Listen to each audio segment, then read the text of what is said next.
আসসালামু আলাইকুম, আশা করি সবাই ভালো আছেন। এবার আমরা গেছিলাম আলীকদম থেকে থানচি থেকে তারপর বোটে করে রেমাক্রি থেকে নাফাকুম থেকে আমিয়াখুম।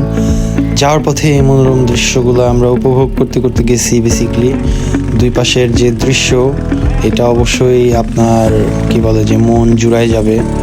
এই যে তারা কাজ করতেছে, সুন্দর উপভোগ করতেছে এবং আমরা যাইতেছি। কি সুন্দর একটা ঘর দেখেন।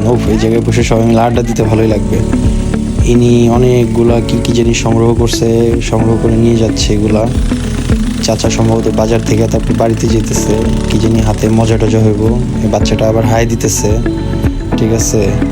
তা আমরা এইভাবে দৃশ্যগুলো এনজয় করতে করতে গেছি। এরা হচ্ছে মাছ ধরে বেসিকলি। আর আমি এই যে সামনে যেয়ে বসছি, সামনে যেয়ে বইসা একটু এনজয় করতেছি। আর পিছনের জন্য বললাম যে ভাই একটু ভিডিও করে দেন, একটু ভাবে থাকি, বসে আছি ভাবে থাকি, ভিডিও করে দেন। পরে কইরা দেওয়ার পর এই তো যাইতেছে, বোট চলতেছে, খুব সুন্দরভাবে যাইতেছি সবাই।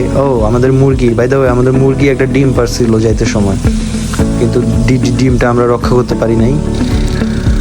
এই পাড়াটা অনেক সুন্দর, হেভি জোস। আর এই যে গাছের নিচের জায়গাটা হেভি সুন্দর। এইভাবেই বোট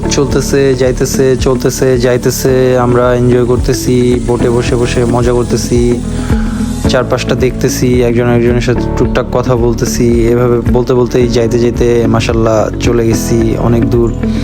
আসলে পাহাড়ে যাওয়ার যে ব্যাপারটা ভাই, এটা হচ্ছে কি from the beginning to the end আপনার মনটা ভালো করে দিবে।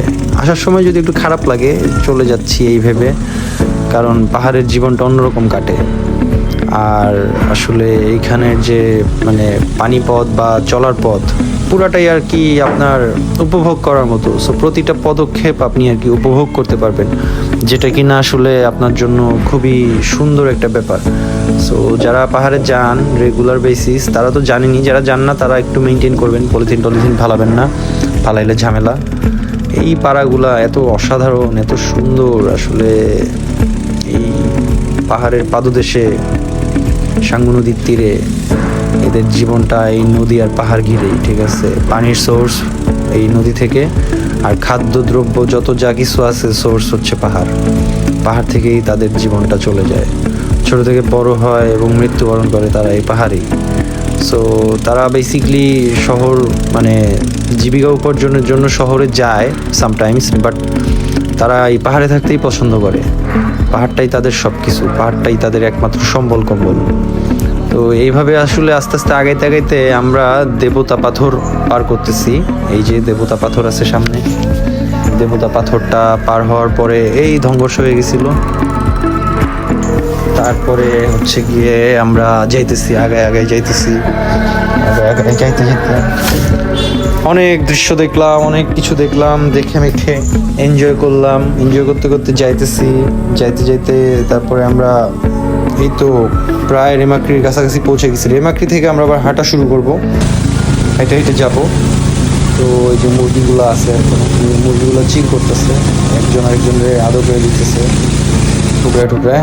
বাই দ্য ওয়ে, ফাইনালি আমরা হাঁটা শুরু করছি। সামনে ইমরান ভাই আর সিদ্দিক ভাই আছে। আমরা এইভাবে হাঁটতে নাফাকুম পৌঁছে গেছি। তো সিদ্দিক ভাই খুব শৌখিন মানুষ ভাই, দিনের বেলা পাহাড়ে হাঁটে, রাতের বেলা আবার হুন্ডা চালায়।